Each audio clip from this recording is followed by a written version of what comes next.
Escrituras. Nós recebemos vocês com muita alegria.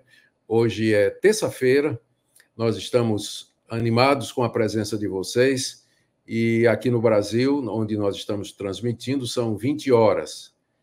E nós sabemos que há pessoas em várias partes do mundo que estão nos acompanhando em diferentes fusos horários, né? Nós queremos agradecer a participação de todos vocês. A live de hoje vai ser a respeito de um tema que nos interessa a todos os cristãos verdadeiros, que é a questão dos milagres, as operações extraordinárias do nosso Deus no meio do seu povo e na vida do seu povo. E nós vamos proceder da seguinte maneira, para que você fique sabendo e acompanhe com maior proveito. Eu começarei fazendo uma exposição geral a respeito de milagres, aqueles temas principais que são comuns à questão, e depois nós iremos para dentro da comunidade Vivendo as Escrituras, onde eu vou tratar mais especificamente do tema milagres no livro de Atos, que é exatamente o tema da nossa live e que tem tudo a ver com o lançamento hoje do meu e-book Milagres e sua relação com evangelização no livro de Atos. Esse e-book, ele faz uma exegese das principais passagens do livro de Atos, onde nós encontramos registros de curas extraordinárias, libertações, intervenções de Deus, aparição de anjos, e qual a implicação disso para missões, para evangelização, e, naturalmente, aquela pergunta de sempre, se essas coisas estão disponíveis hoje, se tem pessoas com dom de curar, de realizar sinais e prodígios, que são questões que sempre estão presentes aqui no nosso dia a dia, no cotidiano dos evangélicos no Brasil. E depois, lá dentro da comunidade Vivendo as Escrituras, nós vamos tratar dessa questão mais focada no livro de Atos. Lembrando para vocês que esse e-book que está sendo lançado, ele é exclusivo dos assinantes do Vivendo as Escrituras. E junto com esse e-book, lá na nossa comunidade, você encontra vários outros que eu escrevi sobre temas importantes, como, por exemplo, o dom de línguas, anjos no Novo Testamento, por que nós não aceitamos os evangelhos apócrifos e muito outro material acadêmico que você pode usar para estudar, preparar-se para dar uma aula, uma escola dominical, tudo isso está disponível lá dentro da comunidade Vivendo as Escrituras. E junto com a sua assinatura, você vai ter acesso a aulas como essa, muitas aulas como essa que nós já estamos oferecendo, fora cursos completos de interpretação bíblica, panorama do Antigo Testamento, panorama do Novo Testamento, é muita coisa à disposição de todos vocês. Então, é importante já ressaltar para aqueles que nos perguntam, né, que isso tudo está disponível através de uma mensalidade de R$ 47,00. Funciona feito uma assinatura do Netflix. Você faz assinatura e tem, enquanto você assina, todo aquele material e chegando material novo. Eu mesmo agora estou trabalhando num curso a respeito das questões contemporâneas que a gente enfrenta, né? Marxismo cultural, ideologia de gênero, ateísmo, evolucionismo, feminismo, e nós pretendemos lançar muito em breve também. E você ainda encontra série de áudios, você encontra ainda devocionais, tem um fórum exclusivo onde diariamente eu estou respondendo perguntas dos alunos, e eles perguntam mesmo, viu? E eu respondo mesmo também. E tudo isso e muito mais você pode garantir acessando o nosso site vivendoasescrituras.com.br. Nós vamos deixar o link em destaque aqui na minha bio, aqui no perfil do Instagram. E vamos, sem demora, já começar a falar do assunto. Bom, nosso assunto é milagres. E a primeira coisa que eu quero dizer é que se você não crê em milagres, você nem cristão pode ser. Milagres são intervenções de Deus no curso normal da história e do universo.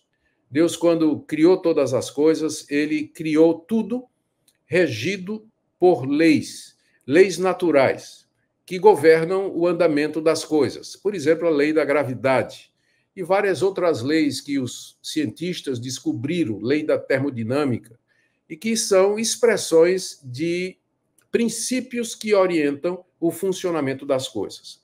A gente chama um milagre quando o Deus que criou a natureza, governada por essas leis, ele age contra e acima dessas leis.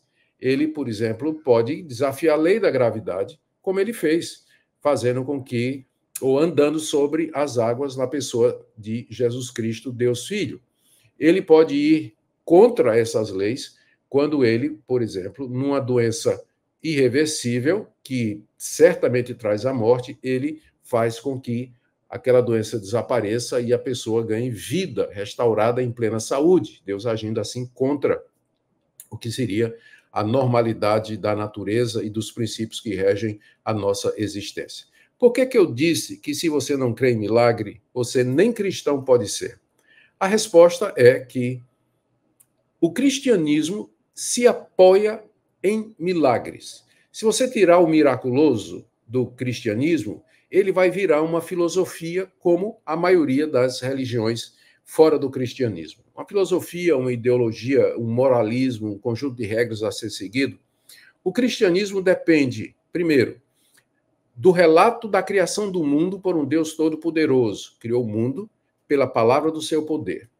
Depende de um Deus que intervém na história, no que nós chamamos atos redentores de Deus, a história da redenção, como, por exemplo, a abertura do Mar Vermelho, o sustento da nação de Israel durante 40 dias no deserto, com o pão caído do céu e água saída da rocha, a encarnação de Deus Filho na pessoa de Jesus Cristo, a ressurreição dele dentre os mortos, os milagres que ele realizou, os milagres que os apóstolos realizaram. Ou seja, se você tirar o miraculoso do cristianismo, não resta nada. Nossa fé se apoia em milagres. Milagres existem, milagres são reais e eles são a base daquilo que nós cremos. Se você fosse resumir o cristianismo, o resumo seria esse: nós cremos em Cristo Jesus como sendo Filho de Deus, e aí você já está pressupondo um milagre, que Deus se tornou gente. E que ele ressuscitou dos mortos ao terceiro dia. Você já está pressupondo outro milagre, que é a ressurreição de um cadáver. Né? Mortos não ressuscitam. Mas nós cremos que Deus ressuscitou a Jesus num ato extraordinário de poder, revogando e indo contra todas as leis da natureza. Então, o cristianismo é uma religião que se baseia na realidade dos milagres, entendendo milagres como sendo intervenções sobrenaturais de Deus na história, contrariando as leis naturais que ele mesmo estabeleceu. E nós perguntamos, não é, por que é que essas coisas são assim? Por que é que o milagre existe? Por que para nós o miraculoso é tão importante? Eu vou dar uma resposta, vou dar várias respostas a essa questão no decorrer da nossa live, mas a que eu vou dar agora é que os milagres são importantes para nós, porque eles confirmam a verdade da mensagem do Evangelho e a autoridade dos seus mensageiros, que foram os profetas e Antigo Testamento e os apóstolos no Novo Testamento. Os milagres têm o propósito de confirmar aquilo que nós cremos, o Evangelho do nosso Senhor e Salvador Jesus Cristo. Não é à toa que no Novo Testamento milagres são chamados, às vezes, de sinais, especialmente na literatura joanina, no Evangelho de João e nas 3 cartas que ele escreveu. Milagres são chamados de sinais porque eles apontam para uma realidade além deles. E essa realidade é o nosso Deus, o nosso Cristo que se assenta no trono e que tem todo o poder no céu e na terra. Então, nós vamos agora explorar mais alguns temas importantes com relação aos milagres, e daqui a uns 20 e poucos minutos nós vamos entrar, aqueles que são membros, assinantes do nosso Vivendo as Escrituras, nós vamos entrar numa live mais reservada, onde nós vamos falar a respeito do livro de Atos e entrar também um pouco nessa questão de continuismo, cessacionismo, que também vai acontecer aqui. Se você não entrar, se você não for assistir a segunda parte, você saiba que o que eu vou dizer aqui é pretendo, né, que seja bastante útil, completinho, para que você tenha uma noção do que é que nós, reformados, pensamos a respeito desse assunto. Bom, então eu queria começar discutindo a relação entre fé e milagres. Isso aqui é muito importante para nós. E eu vou dizer duas coisas aqui. Deus, via de regra, exigia fé das pessoas para que ele pudesse realizar milagres. Então, uma das condições para que Deus agisse de maneira sobrenatural, uma das maneiras pelas quais Jesus exigia para agir de maneira sobrenatural, e os apóstolos também, é que as pessoas crescem, que as pessoas acreditassem, tivessem fé. Então, você vê na Bíblia, tanto no Antigo como no Novo Testamento, uma relação muito íntima entre crer e ver o milagre. O próprio Jesus disse a Marta, diante do túmulo de Lázaro, se creres, verás a glória de Deus. Ele se referindo à ressurreição de Lázaro. Então, em resposta à oração da fé, em resposta ao nosso pedido confiante, Deus responde, e Deus pode responder de maneira extraordinária, de maneira miraculosa, libertando, curando, aliviando o sofrimento de maneira extraordinária. Ele, em resposta à fé e em reconhecimento à fé, ele pode fazer coisas extraordinárias. O próprio Jesus disse que se nós tivéssemos fé como um grão de mostarda, nós poderíamos mover montanhas, com isso falando da importância da fé com relação às coisas sobrenaturais. Mas agora vem o segundo ponto. Eu estou aqui tratando da relação de fé e milagres.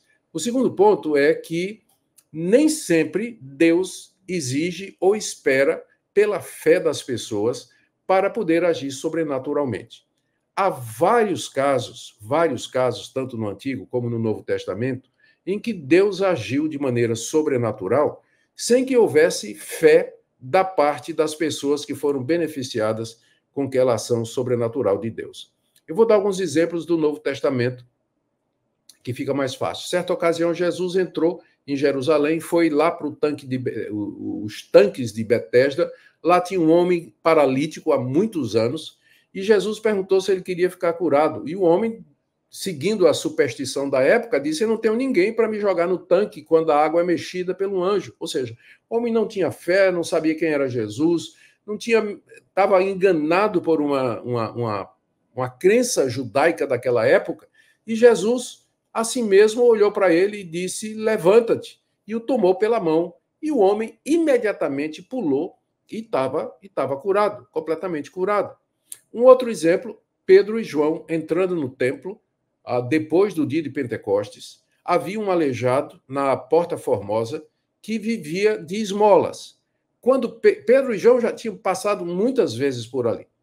E daquela vez, o homem, não é, aleijado de nascimento, ele olha para Pedro e João e pede uma esmola. Ele não pediu para ser curado, ele não tinha fé, não sabia quem era Jesus, e Pedro respondeu: não tenho prata nem ouro, mas o que tenho, isso te dou. Em nome de Jesus, o Nazareno, levanta e anda. E o homem, na hora, levantou-se curado. Ou seja, a fé do homem, do doente, não teve nenhuma participação na sua cura. Isso aqui é importante lembrar, porque o fato de você orar e o milagre não acontecer não quer dizer que você tem fé ou deixou de ter fé. Né? Porque Deus, às vezes, responde mesmo quando as pessoas não têm fé. E também, um outro ponto importante aqui é que o fato de você ter fé não quer dizer que Deus sempre vai responder no sobrenatural. O apóstolo Paulo pediu 3 vezes a Deus para ser livre de um espinho na carne e recebeu um não como resposta. Crentes verdadeiros oram por libertação, por uma vitória sobre uma doença, e nem sempre eles são atendidos, e não é falta de fé. O que eu quero dizer é que essa relação entre fé e o sobrenatural e milagres, ela não é estática, ela não é uma relação absolutamente fixa e determinada. Você pode ter fé e não ver o sobrenatural, você pode não ter fé e ver o sobrenatural, e você pode estar numa terceira categoria, que é essa última que eu falei. você ter fé e ver o sobrenatural. Então, essas três coisas podem acontecer.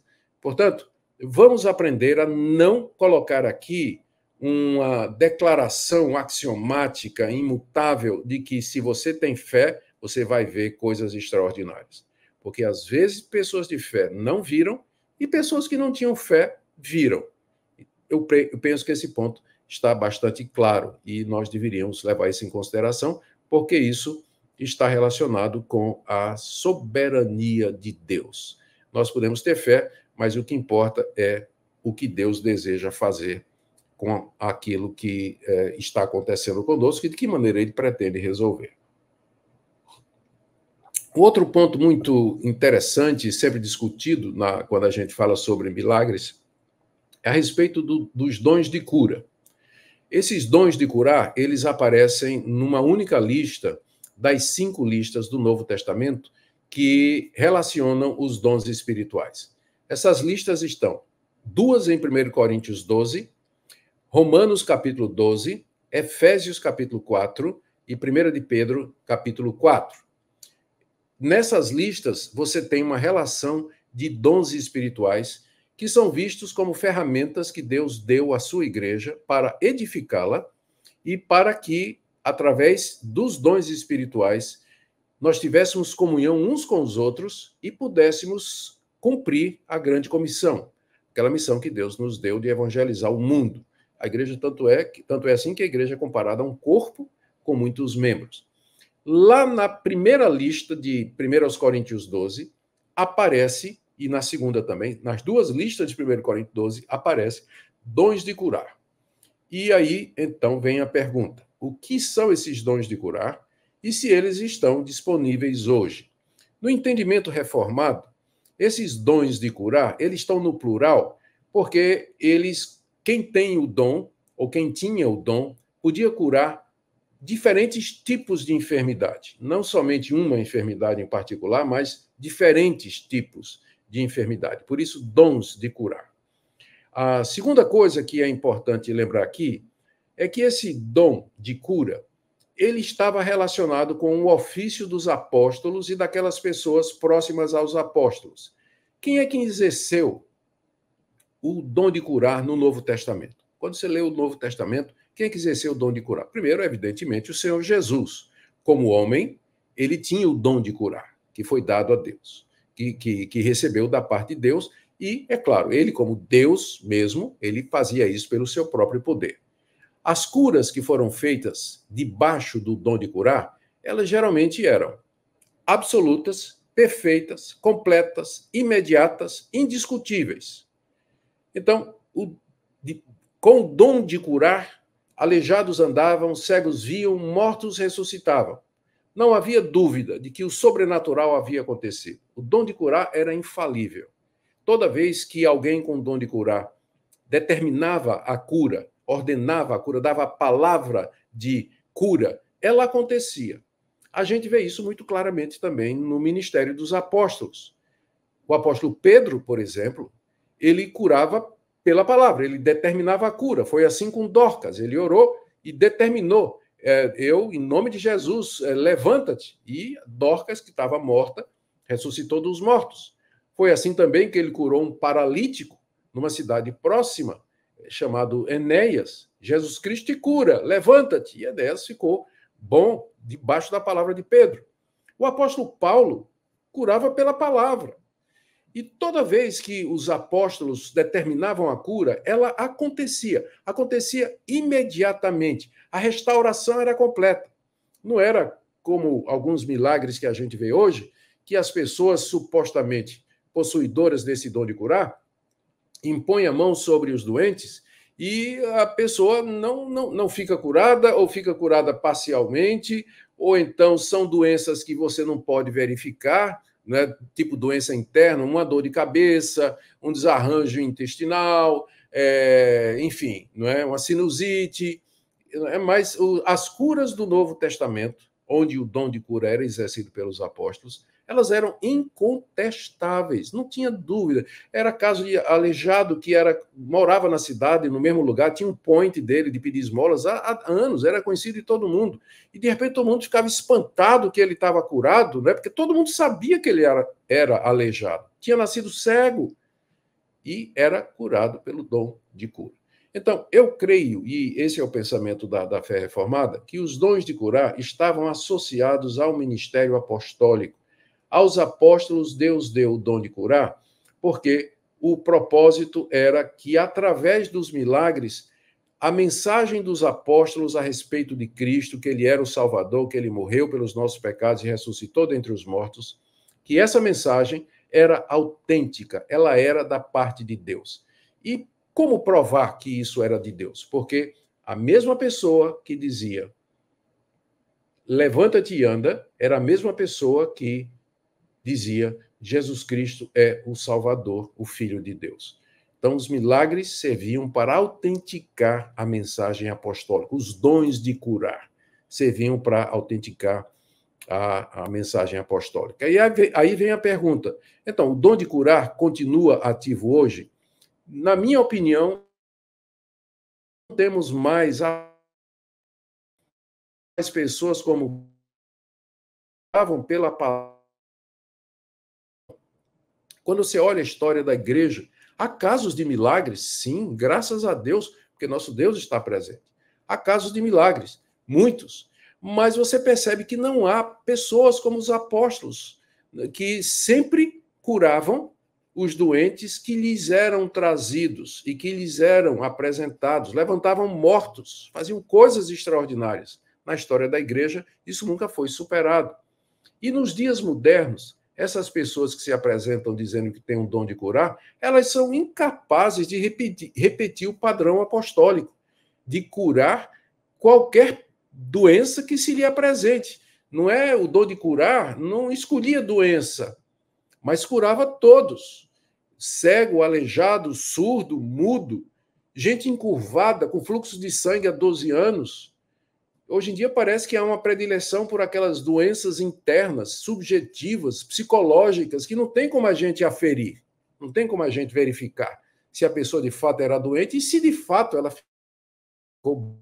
Então, o que nós temos hoje não é nem tanto pela experiência, pela observação e pela história da igreja, mas pelo que é o dom de cura e pelo que é o ofício apostólico.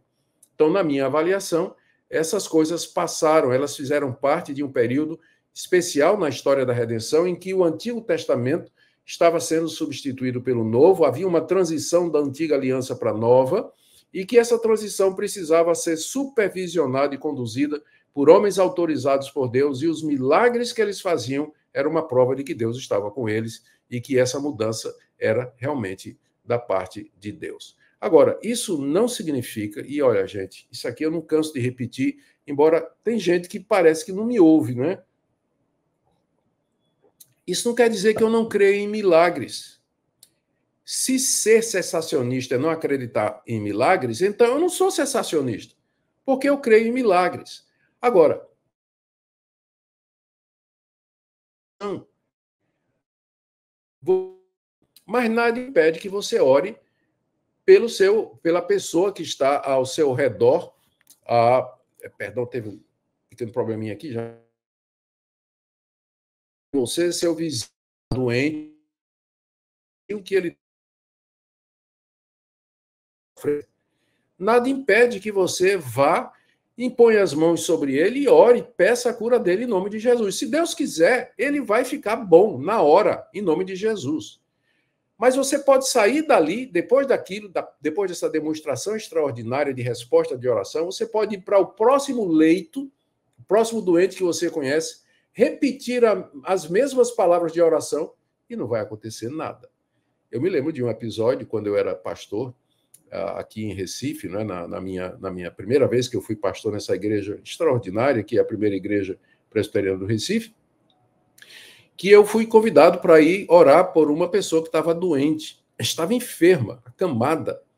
E eu me lembro que fui na casa daquela pessoa, orei por ela, pedi a Deus a cura daquela pessoa, fui para casa, quando cheguei em casa recebi a notícia, a pessoa se levantou. Deus atendeu a oração, a pessoa estava boa, estava em pé. E me lembro, não muitos dias depois, aconteceu a mesma coisa com outra pessoa extremamente doente, o pessoal me chamou, eu fui lá, fui até animado, né, com o que aconteceu da vez anterior, orei pela pessoa, impondo as mãos, pedindo a cura, e a pessoa morreu 2, 3 dias depois. Ou seja, Deus atendeu a oração de maneira diferente. Então, nisso eu creio, que Deus responde orações, mas que haja pessoas com o dom de curar, que sempre cura, que sua palavra sempre é obedecida. Eu não penso que essa realidade é para os nossos dias, mas fez parte do período de transição da antiga aliança para a nova aliança. E aqui a gente vai entrar na questão da soberania, em terceiro lugar, a soberania de Deus e os milagres. Como os milagres são uma obra de Deus, e Deus faz os milagres de conformidade com o seu querer, nós temos que admitir que nós não somos capazes de determinar quando o milagre acontece.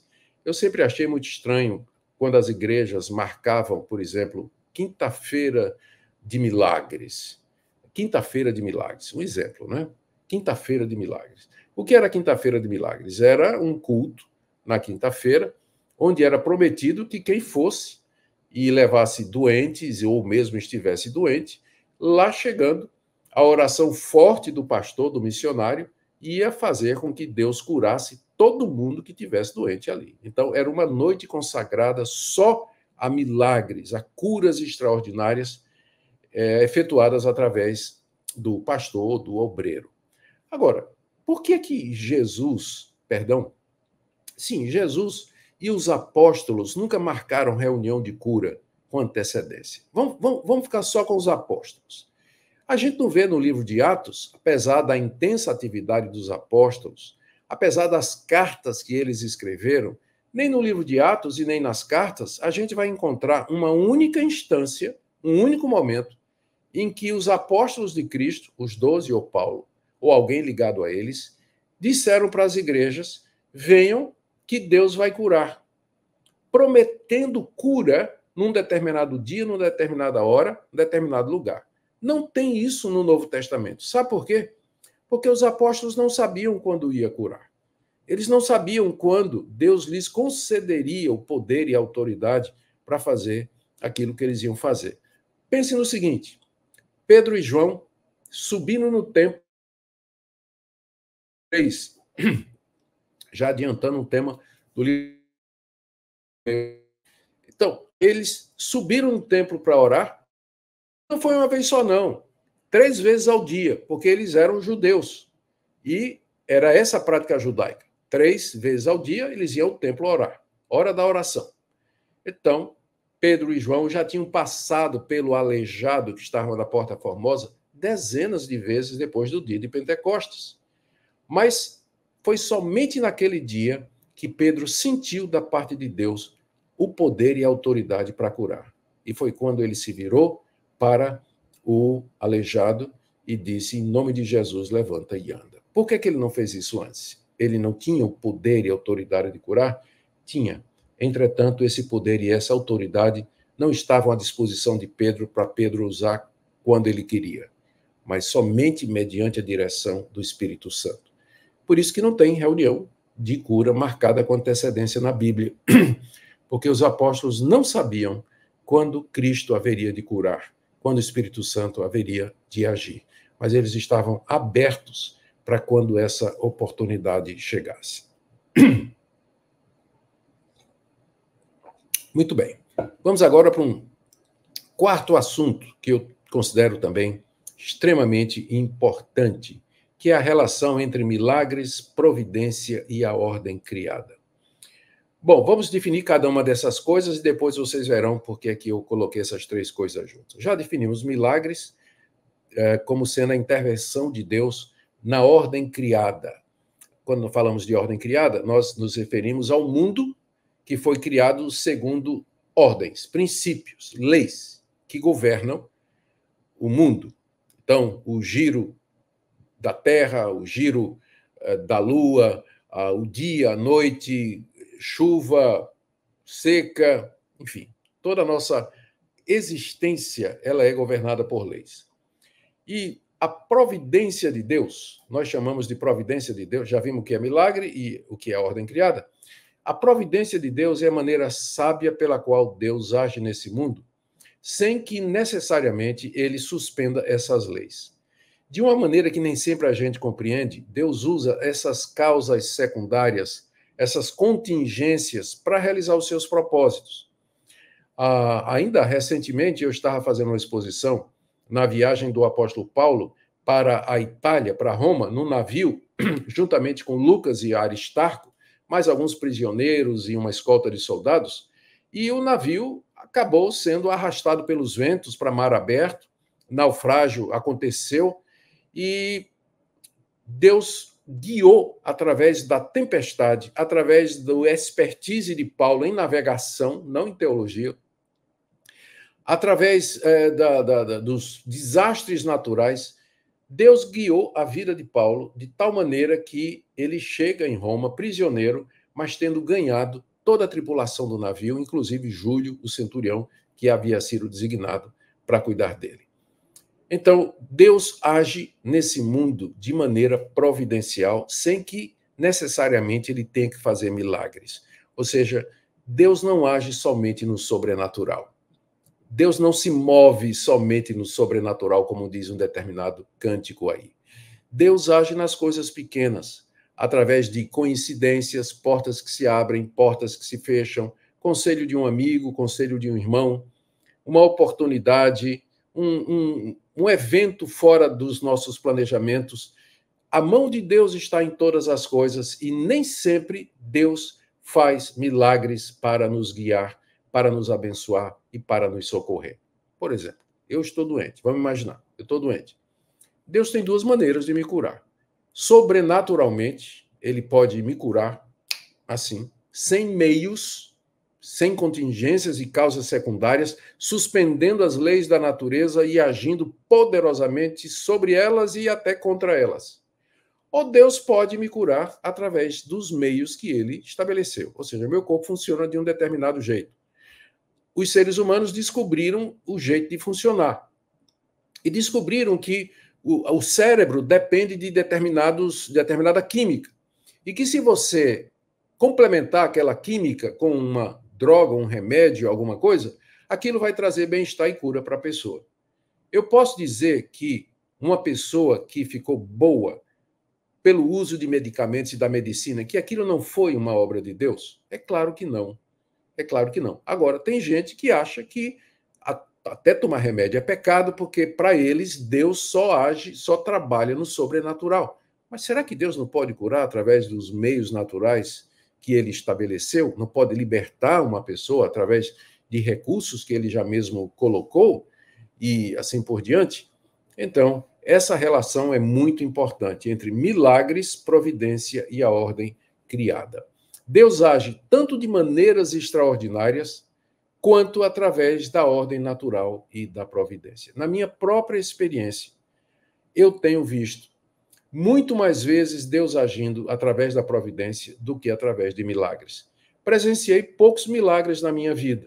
Eu sei, Deus fez um milagre na minha pessoa, e eu creio que eu posso dizer isso, inclusive já quero futuramente, né, já quero anunciar para vocês que nós teremos futuramente o lançamento de um e-book onde eu dou testemunho a respeito da minha vida, de como eu me converti, como Deus me chamou para o ministério. Esse e-book vai ser lançado em breve aqui no nosso portal vivendasescrituras.com.br. E uma das coisas que eu queria contar é que desde a minha conversão, apesar de andar com Deus e viver perto de Deus, eu não vi muita coisa miraculosa. Mas não quer dizer que eu não vi. Por exemplo, Deus me curou. Eu, quando casei com a Minka, eu era completamente estéril. Eu não tinha condição nenhuma de ter filhos. Não tinha condição nenhuma. Era um problema, além de genético, que tinha sido agravado por algumas doenças que eu contraí no tempo que eu vivia no mundo. Mas um dia, visitando com minha esposa, o grande avivamento espiritual que aconteceu entre os Zulus na África do Sul, eu fui curado.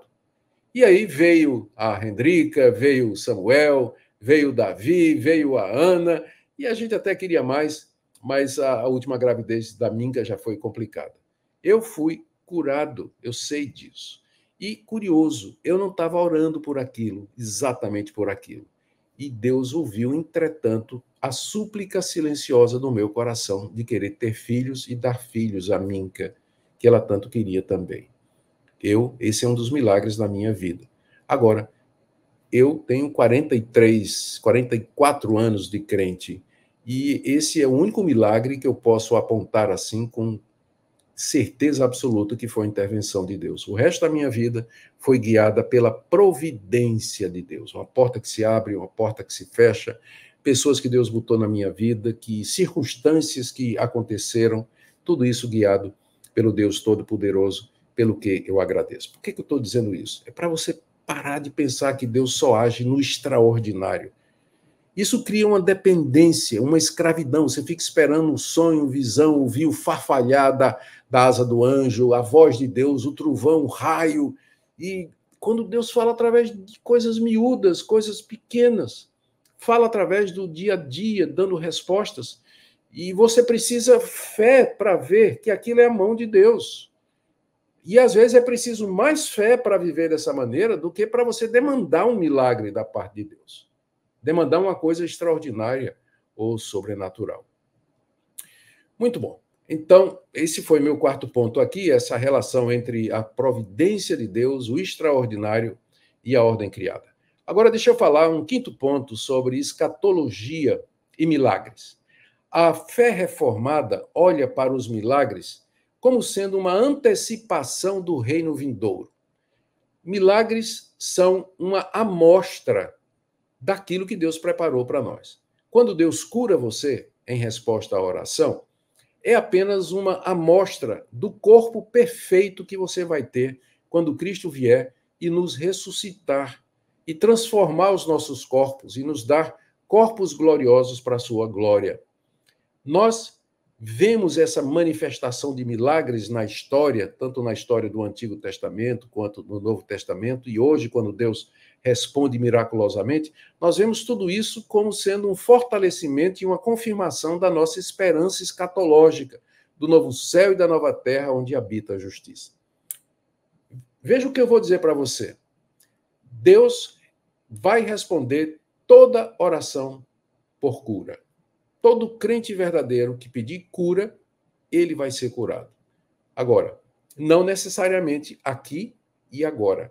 Quando Cristo vier, os que estiverem vivos serão transformados, diz o apóstolo Paulo, na segunda aos Tessalonicenses e na primeira aos Coríntios, capítulo 15. Não morreremos, mas seremos transformados. E o nosso corpo será igual ao corpo de Cristo quando ressuscitou. Imortal, incorruptível, perfeito, sem mancha, sem mácula, cura completa, sem doença.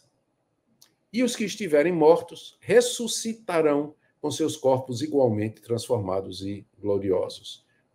Portanto, todo milagre, toda manifestação poderosa e extraordinária de Deus é uma antecipação da nossa esperança escatológica.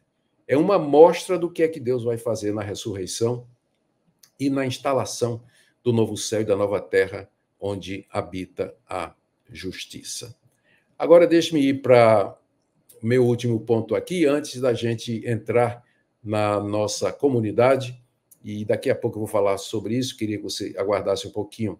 Quais seriam os critérios para nós avaliarmos relatos de milagres? Porque há muitos. A gente ouve direto as pessoas falando a respeito de milagres. Eu creio que, em primeiro lugar, nós não deveríamos ser céticos, ou seja, dizer não creio.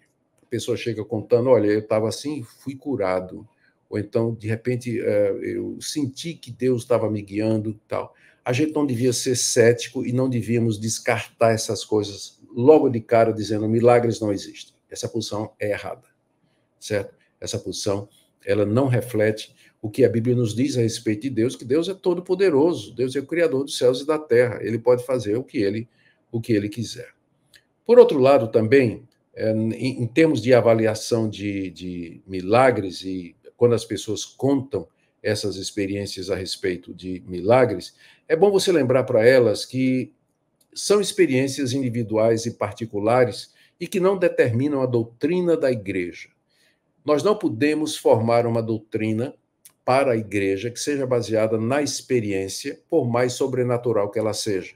Porque o que vai determinar a doutrina da igreja é a revelação de Deus na palavra, sola escritura, sola escritura. Você pode ter as suas experiências particulares, mas elas não servem de base para o estabelecimento de doutrina e muito menos para você julgar outras pessoas. Por outro lado, também a gente não deve acreditar em tudo que a gente vê, porque existem falsos profetas que são capazes de fazer falsos milagres. Existem demônios operadores de sinais. Nós vemos isso no livro de Apocalipse. O apóstolo João teve uma visão onde ele viu 3 espíritos, demônios parecidos com sapos, e que eram operadores de sinais. Já pensou demônios com poder de fazer coisa sobrenatural? Lembra que Satanás destruiu Jó fazendo cair fogo do céu. Então, os demônios, eles têm uma certa autoridade para manipular a natureza e enganar as pessoas. Por isso que, embora, por um lado, a nossa atitude não deva ser de ceticismo, por outro lado, ela também não pode ser de ingenuidade e credulidade. Credulidade é diferente de crer e confiar. O crédulo crê em tudo, sem examinar nada. Então, se existem céticos, existem também os crédulos, pessoas que acreditam em tudo. A Bíblia nos chama a examinar todas as coisas e reter o que é bom. E o apóstolo João nos diz, na sua primeira carta, filhinhos, não deis crédito a todo espírito, mas provai se os espíritos provêm de Deus. Porque já muitos profetas saíram pelo mundo afora. E o próprio Jesus disse que viriam falsos profetas no nome dele, se possível, enganando até os eleitos. Por isso, se por um lado nós não devemos ser céticos, por outro também não devemos ser crédulos. Mas, pastor, eu tenho medo de blasfemar contra o Espírito Santo. Olha, você não vai testar os espíritos, analisar as manifestações, avaliar relatos de milagres usando os critérios bíblicos. Isso aí não é blasfemar contra o Espírito Santo, não é resistir ao Espírito Santo, não é entristecer o Espírito Santo. É obedecer ao Espírito Santo, porque foi o Espírito Santo que mandou que a gente avaliasse. Aqui eu vou dizer uma coisa. Os únicos milagres que eu tenho obrigação de acreditar são aqueles que estão registrados na Bíblia. Vou repetir. Os únicos milagres que eu tenho obrigação de acreditar são aqueles que estão registrados na Bíblia. Porque se eu não crer nesses milagres, nem crente eu posso ser. Mas todos os outros acontecidos depois do período apostólico, que a Bíblia foi fechada, eu me reservo o direito de avaliar e analisar, como o próprio Jesus me ensinou. Lembra que o Evangelho de João termina assim: Jesus fez muitas outras obras diante dos seus discípulos, fez muitos sinais diante dos seus discípulos, mas estes foram escritos para que você creia que Jesus é o Filho de Deus e, crendo, você tenha vida no nome dele. Portanto, o Evangelho de João foi escrito, os milagres foram escolhidos por João para que, crendo naqueles milagres, nós tenhamos a vida eterna. Fora desses, eu posso questionar qualquer milagre que aconteça nos dias de hoje, com respeito, com abertura, mas, porém, com critério. Conformidade com a Escritura, glorificação de Deus, testemunho do Evangelho, apontar para Cristo são alguns destes critérios que nós usamos. Agora você que está me escutando, né, que chegou depois, essa live ela é promovida pelo nosso portal Vivendo as Escrituras, e que é a comunidade que tem como objetivo estudar teologia reformada para impactar a nossa vida, mudar a nossa vida. De que maneira nós podemos viver a fé dos apóstolos, a fé bíblica e dos reformadores. E você pode se tornar parte dessa comunidade. Já de cara, você vai receber o meu e-book. É um livro bem completinho, bem pesquisado, bem acadêmico, a respeito dos milagres no livro de Atos. E, junto com ele, outros e-books que eu já escrevi sobre a Páscoa, sobre a ressurreição de Cristo e tantas outras coisas e muitas outras coisas que eu tenho certeza que você vai gostar. Além disso, você tem acesso a cursos completos como Panorama do Antigo e do Novo Testamento, História da Interpretação da Bíblia e vários outros cursos. É um curso muito completo de teologia, onde você vai praticamente ouvir a respeito de cada uma das áreas da enciclopédia teológica, da teologia sistemática. Fora um fórum de perguntas e respostas, lives semanais como essa daqui, e interação, devocionais, áudios e muito material que você tem acesso mediante a sua assinatura mensal. Menos de R$ 50. Eu dou graças a Deus que a gente pode oferecer todo esse material com o objetivo de ajudar você a viver a vida cristã num preço totalmente acessível, que é menos de R$ 50 por mês. E agora, um dos privilégios é exatamente esse, nós podermos ter lives exclusivas, aula exclusiva. E agora, então, eu vou agradecer a sua presença, a você que está me seguindo aqui pelo Instagram, e eu vou entrar junto com os membros da comunidade numa live fechada, particular, onde a gente vai falar de milagres no livro de Atos e também tratar da questão de continuismo, cessacionismo, e eu vou responder algumas perguntas. Se você tem interesse, você pode, então, visitar o site vivendoasescrituras.com.br e lá se tornar membro da nossa comunidade. Lembrando também que nós vamos deixar o link em destaque na minha bio aqui no meu perfil do Instagram. Muito obrigado, gente, vocês que estão no Instagram me seguindo e ouvindo, e eu espero que essa aula tenha sido abençoadora na sua vida. Deus abençoe, creia no nosso Deus, Ele é todo-poderoso e Ele pode fazer muito mais do que aquilo que pensamos ou imaginamos.